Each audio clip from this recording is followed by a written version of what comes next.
funky. My darling, I love you, I love you, I love you, I love you, I love you. So, ang topic ko is biorisk management. So, ano nga ba yung biorisk?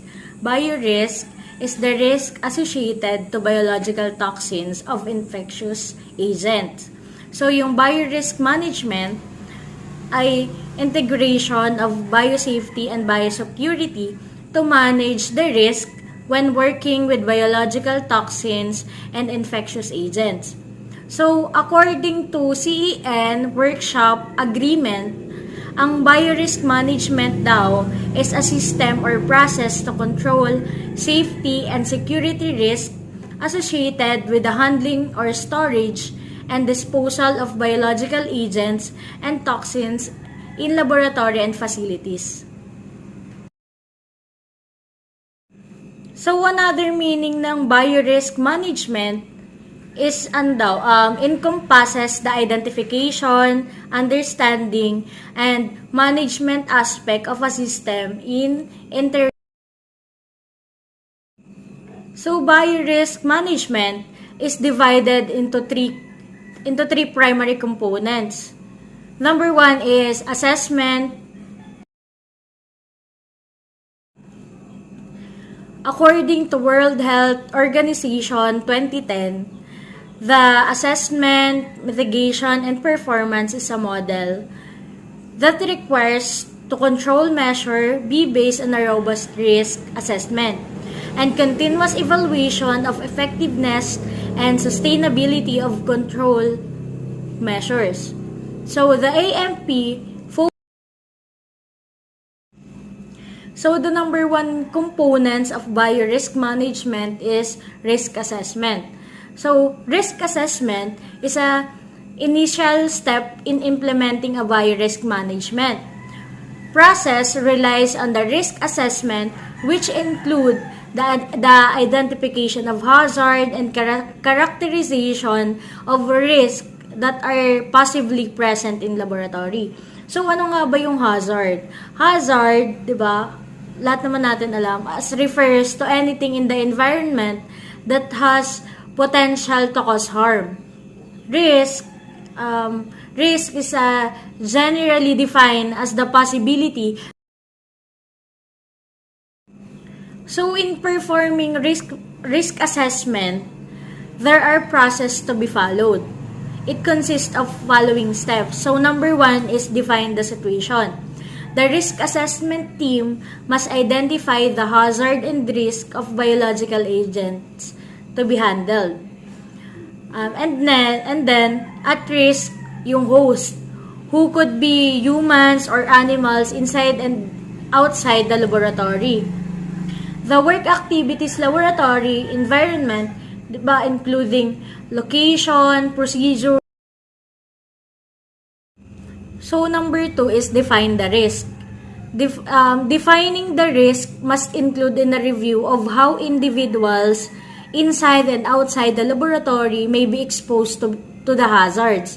It could either be through droplets, inhalation, ingestion, or inoculation in case a biological agent has been identified as the hazard. So, the third is characterize the risk. To characterize the overall biosafety risk, and the risk assessment team needs to compare the likelihood and the consequence of the infections, either qualitative or quantitatively. So, number four is determine if risk is acceptable or not. This process of evaluating the virus arising from the biohazard takes into the account and adequacy of any existing control. And then the second fundamental component of the biorisk management model is mitigation procedures. So, biorisk mitigation, minimeasure niya yung actions and control measures that are put into the place or to reduce or eliminate the risk associated with biological agents and toxins. So, there are 5 major areas of control or measures. So as you can see, hierarchy of controls. So nilelevel siya into most difficult to easiest to implement, and then most effective into least effective. So we start with elimination. So elimination, it involves the total decision not to work with specific biological agent, or even not doing the intended work. It provides the highest degree of risk reduction. So the number 2 is substitution. The second control measures, it is replace of the procedure or biological agent with a similar entity in order to reduce the risk. And then number 3 is engineering controls.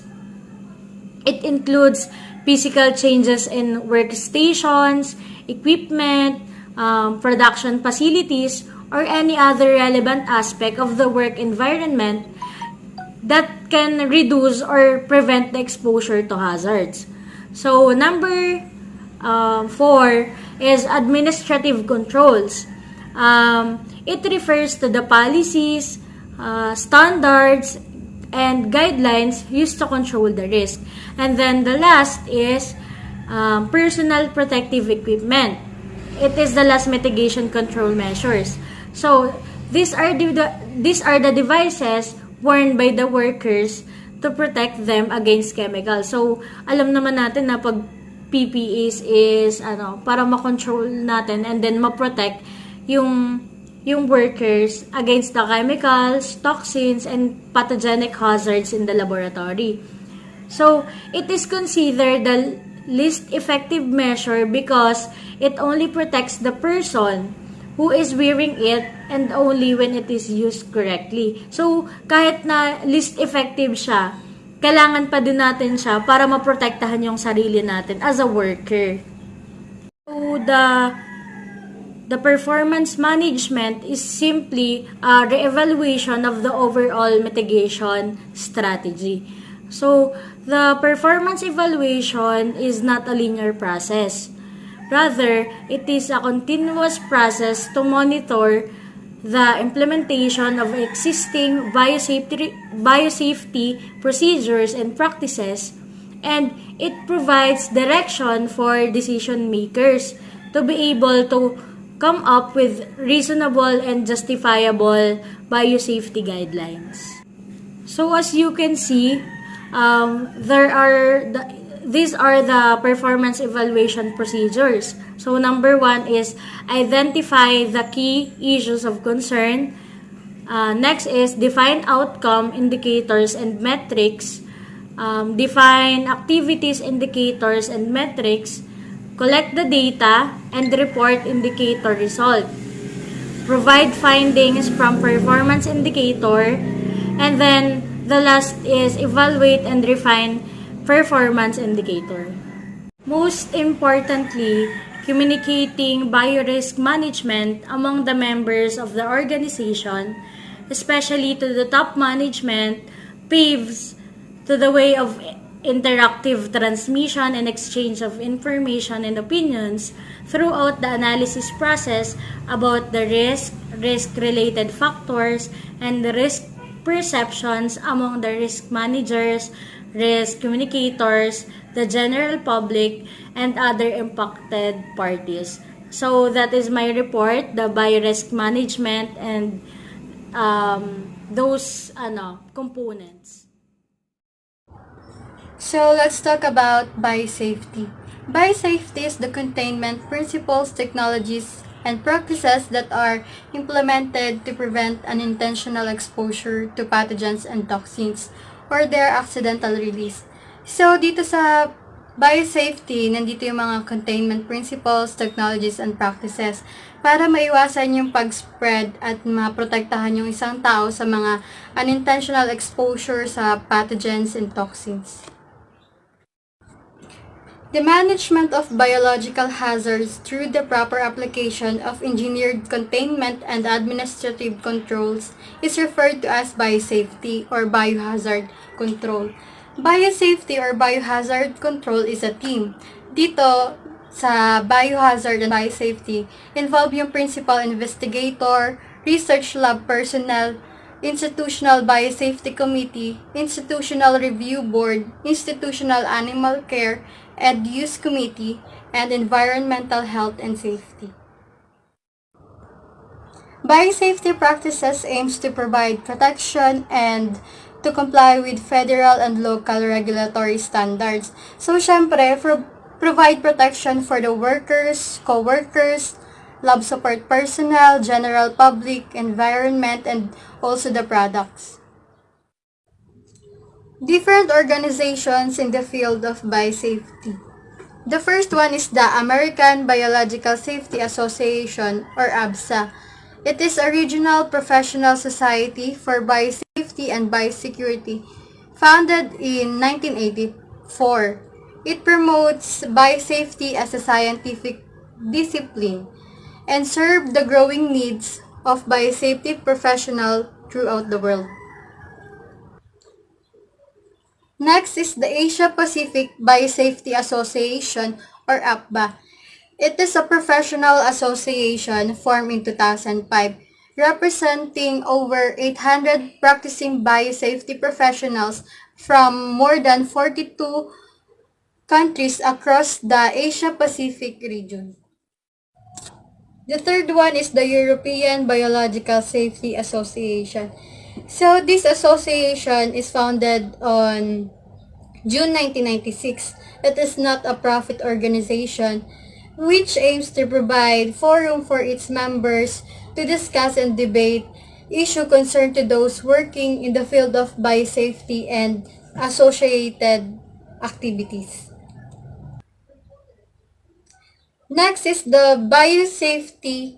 In the biosafety organization is the Philippine Biosafety and Biosecurity Association. So, ang long-term goal nitong association na ito is to help the DOH or Department of Health and also the agriculture in their efforts to create a national policy and implementation plan for biosafety and biosecurity for the laboratory staff. Last in the organization in the field of biosafety is the Biological Risk Association in the Philippines, or BRAP.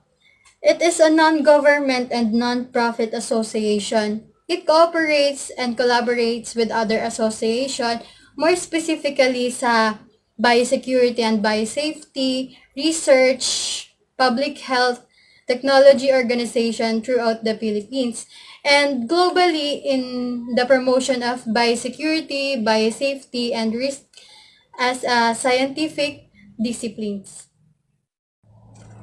Biohazard. Biohazard is an agent of biological origin that has the capacity to produce deleterious effects on human. So, when we say deleterious effect, ito yung mga damaging and harmful na makakaapekto sa tao. Tulad ng microorganisms, toxins, and allergens. It is derived from those organisms, and allergens and toxins derived from higher plants and animals.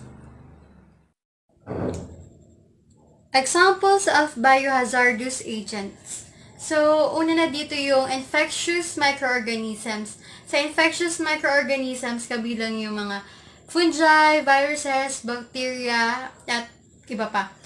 Next is the diagnostic specimens. Recombinant DNA.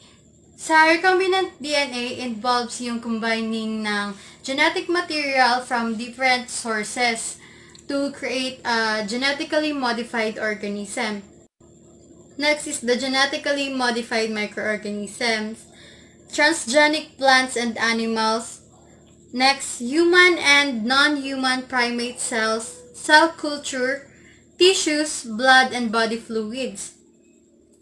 And animals or plant cells, cell cultures, fluids, tissues, or derived waste, which may contain pathogens.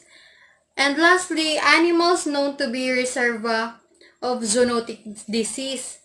When we say zoonotic disease, ito yung mga disease na from animals to human. Classification of microorganisms according to risk group.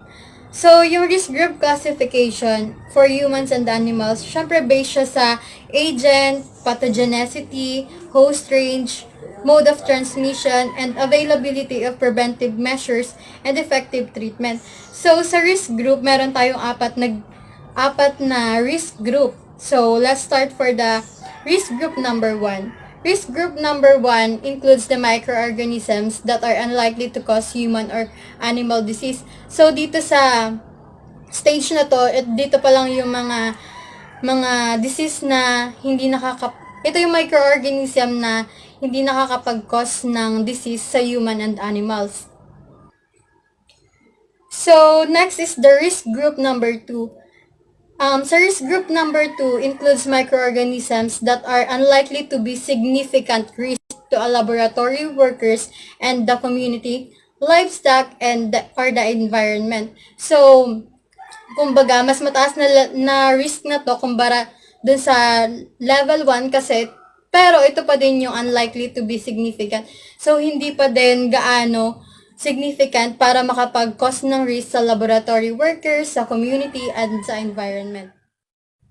So, next is the risk group 3. It includes microorganisms that are known to cause a serious diseases to humans and animals and may present a significant risk to laboratory workers. So, yun nga, nandito na yung mga microorganisms na kaya mag-cause ng serious diseases sa tao at sa animals. So, the last risk group is the risk group number 4, which includes microorganisms that are known to produce a life-threatening diseases to humans and animals. So, ito na yung pinaka mataas na risk sa risk group level. Nandito na yung dangerous na mapuproduce ng microorganism kasi nga it can produce a life-threatening diseases. So, next is the risk group 3. It includes microorganisms that are known to cause a serious diseases to humans and animals and may present a significant risk to laboratory workers. So, yun nga, nandito na yung mga microorganisms na kaya mag-cause ng serious diseases sa tao at sa animals. So, the last risk group is the risk group number 4, which includes microorganisms that are known to produce a life-threatening diseases to humans and animals. So, ito na yung pinaka mataas na risk sa risk group level. Nandito na yung dangerous na mapuproduce ng microorganism kasi nga it can produce a life-threatening diseases. Categories of laboratory biosafety according to levels. So, biosafety level are based on the composite of the design, features, construction, containment, facilities, equipment, practices, and operational procedures required for working with agents from the various risk groups. So, the next one is the Biosafety Level or BSL-1. It is suitable for work involving microorganisms that are defined and well-characterized strains known not to cause disease in human. So, it is the lowest biosafety level, and this kind of biosafety level is not isolated from the general building. So, dito sa biosafety level na to, pwede dito yung mga non-pathogenic strain katulad ng mga E. coli or Enterobius coli na tinatawag. So, next is the biosafety level 2. Biosafety level 2 is basically designed for laboratories that deals with the indigenous moderate risk present in the community. So, dito sa Biosafety Level 2, includes dito yung agents that cause human diseases. For example, dito yung mga encephalitis virus, HIV, Staphylococcus aureus. So, yung mga personnel working in this kind of laboratory with this kind of biosafety level, nagre-require dito ng greater attention to prevent any injuries katulad ng cuts and ingestions kasi maaari sila ditong makakuha ng ganong sakit ng dahil lang doon sa ganong injury. So, next is the Biosafety Level 3 or BSL3. It puts emphasis on the primary and secondary barriers in the protection of the personnel, the community, and the environment from infectious aerosol exposure. So, in this biosafety level includes working on such pathogenic microbes that can cause a serious disease through inhalation. For example, dito yung mga yellow fever virus, bacteria causing tuberculosis, and etc. So, dito sa Biosafety Level 3, may common requirements. Kabilang na dito yung mga, syempre, protective equipment, including the respirators, nire-required yun. Tapos, all the work should be performed under the proper biosafety cabinets. Kailangan yun. And, yung mismo facility nyo dapat, the door should have access away from the general building. So, for the last level of biosafety, Biosafety Level 4 or BSL4 is required for work with dangerous and exotic agents that pose high individual risk of life-threatening diseases that may be transmitted by aerosol route for which there are no available vaccines or treatment. So, dito sa biosafety level na to, highly dangerous to and exotic microbes infection nga. So, it cannot be treated or immunized and they are usually fatal. So, for example, dito yung mga Ebola virus and kasama na din dito yung yung pandemic natin ngayon, which is the COVID-19. So, most common requirements dito sa Biosafety Level 4, syempre yung researcher or yung lab personnel should change their clothes and shower bago sila lumabas at pumasok sa laboratory. The assignment of an agent to Biosafety Level for a laboratory work must be based on the risk assessment. So, yung risk assessment, it is an integral part of biosafety. Ito yung kanyang backbone. So, that assessment will take the risk group such as other factors into consideration for establishing appropriate biosafety level. So, for example, dito yung halimbawa risk group 2. So, kailangan ng risk group 2 para safe siyang i-process is yung biosafety level 2 for the safe conduct of work. However, if particular experiment require a high concentration katulad ng kailangan na ng concentration ng aerosol, then biosafety level 3 yung dapat sa kanya para mas appropriate and ma-provide nito yung necessary degree of safety na kailangan. So, summary of recommended biosafety level for infectious agent. So, for the summary of the BSL1 or the biosafety level 1, so first is the agent. Yung agent ay not known to consistently cause a disease in healthy adults. So, sa practices ay standard microbiological practices when it comes to primary barriers and safety equipment. So, wala pa siyang kailangan na primary barriers. Ang kailangan is syempre kailangan din mag-PPE, laboratory coats, gloves, eyes, and face protection as needed. So, for the facility secondary barriers, dito kailangan sa BSL1 ay yung laboratory bench, syempre at saka sink. So, for the summary of BSL2, agents associated with human disease.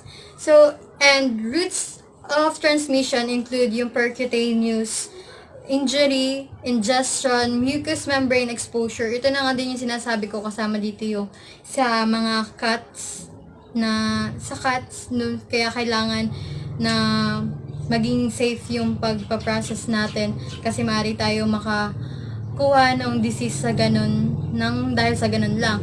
So sa practices, kasama dito yung practices ng BSL-1, which is yung standard microbiological practices plus ito, limited access, biohazard warning signs, tsaka yung mga sharps precautions.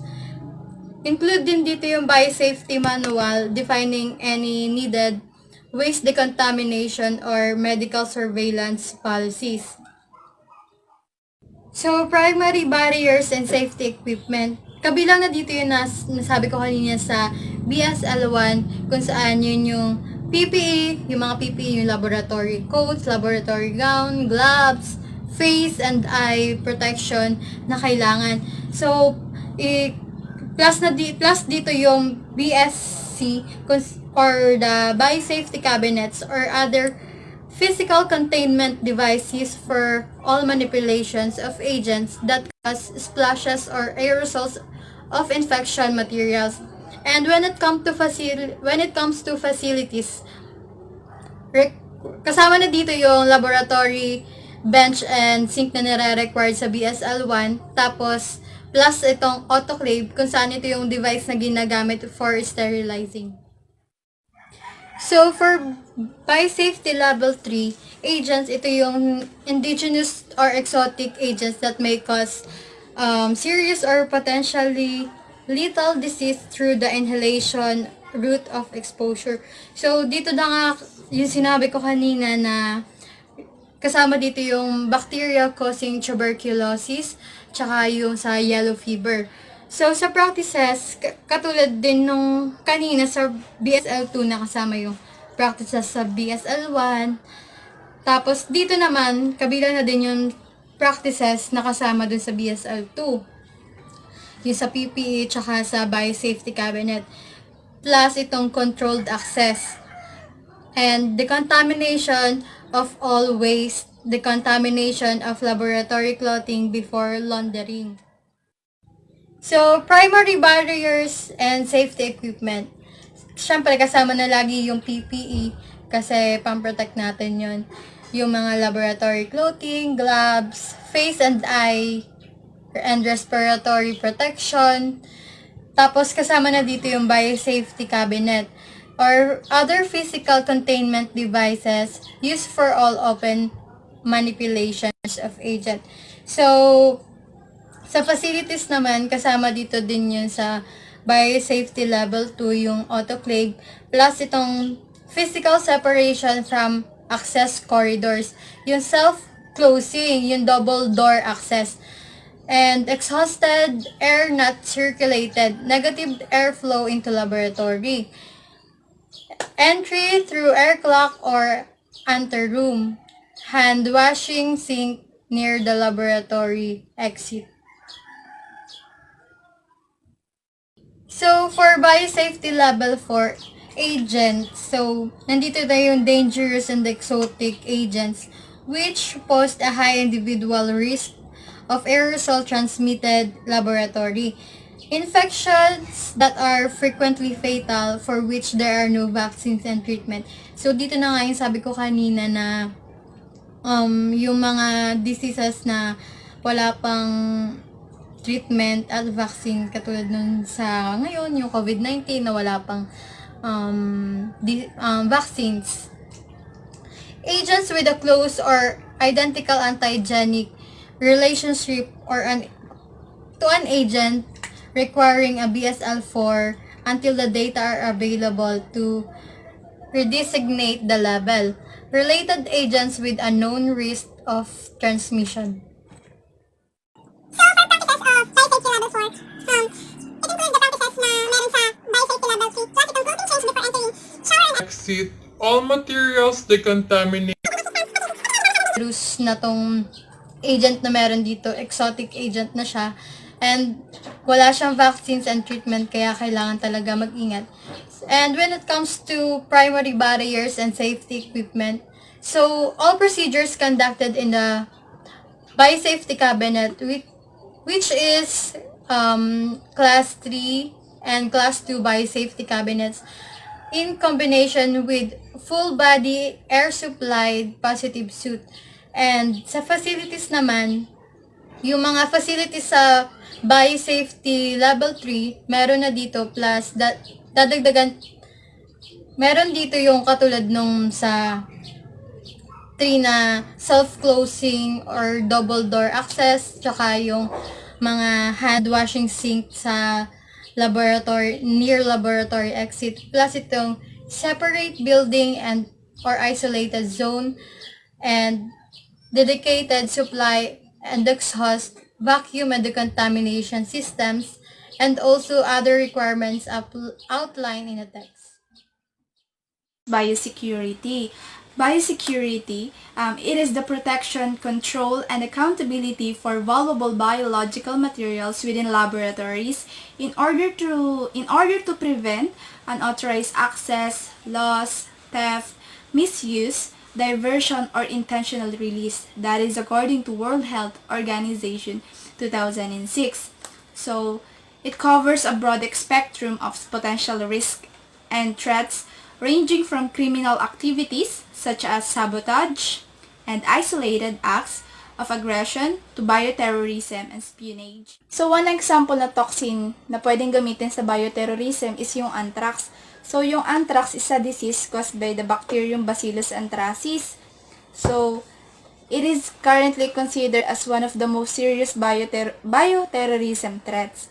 In the second half of 20th century, several countries used Bacillus anthracis in their biological weapons program. So, napakadelikado talaga pag nakuha yung toxin na yun sa isang laboratorio. Dahil pag kumalat ito, maaari ito magdulot ng sakit sa mga tao, pati na rin sa mga hayop. So, the objective of laboratory biosecurity is to safeguard materials, employees, information, and other laboratory assets. So, ang main goal talaga niya is para masiguridad yung buong laboratorio, lahat ng staff, mga materials, mga confidential informations, yun ang main goal ng biosecurity. Kailangang magkaroon ng maayos na seguridad sa loob nun. So, laboratory biosecurity risk can be effectively minimized by identifying assets such as biological materials, sensitive data, and equipment, ensuring that these assets are secure and accounted for at all times, and by adopting an awareness of security. So, applied biosecurity in practice. Implementing biosecurity encompasses many aspects of laboratory activities and resources. It aims to ensure the integrity and security of all pathogens, toxins, and sensitive information. Applied biosecurity has a number of key components. First one is the employee accountability. So the employee must oversee and manage infectious pathogens, toxins, and information and equipment. So it also conduct record keeping, auditing, and reporting, ensure that these are accounted for all at times. So the next one is the material control. Material control. So, sa material control, ito yung pagkakalibrate ng mga machines para maiwasan yung mga pagkakamali at aksidente na pwede mangyari sa loob ng isang laboratory. Thirdly is the development of standard operating procedures. So, sa isang laboratory, meron tayong standard operating procedures na kung saan sa paglipas ng panahon, pwede natin siyang i-upgrade para magkaroon ng mas maayos at mas magandang standard operating procedure ang isang laboratory or ang isang hospital. Fourthly is the compliance with biosecurity procedures. So, napaka-importante nito kasi kailangan natin siyang masunod para maiwasan natin yung mga intentional release ng mga toxins, sensitive informations, mga theft, misuse, para maiwasan yung mga aksidente na pwede mangyari hindi lang sa isang lugar, pwede rin siyang kumalat sa ibang mga lugar para na kung saan makakaapekto siya sa madaming tao. So, next one is the physical security. The aim of physical security is to restrict access to those with professional qualifications and who have the immunization that allow them to work with specific pathogens and deny, and detects access by unauthorized individuals. So physical security entails monitoring and managing perimeters and security boundaries, establishing and enforcing access restrictions, installing and maintaining alarm and surveillance equipment, determining and preserving adequate containment levels, and provide prompt alerts of breachers or intrusions. So the next one is the information security. Sensitive information such as inventory list of pathogens and toxins, sensitive equipment including its location, security routines, access list, patient sample data, and employee contact information. So sensitive information must be stored electronically or non-network computers with backup, hard copies kept in locked cabinets. The information must never be carried on storage peripherals such as memory USB cards. Old records must be destroyed in order to ensure that current data is accurate and that obsolete data is made unavailable. Others are access control, transport security, proper routines for security, incident reporting and response, maintaining continuous evaluation and revision, and providing training and education. Local and international guidelines on laboratory biosafety and biosecurity. SEN Workshop Agreement 15793 focuses on laboratory biorisk management. It was developed among experts from 24 different countries and was updated in 2011. Secondly is the third edition of Laboratory Biosafety Manual. It is to address concerns on biosafety guidance for research and health laboratories, issues on risk assessment, and guidance to commission and certify laboratories.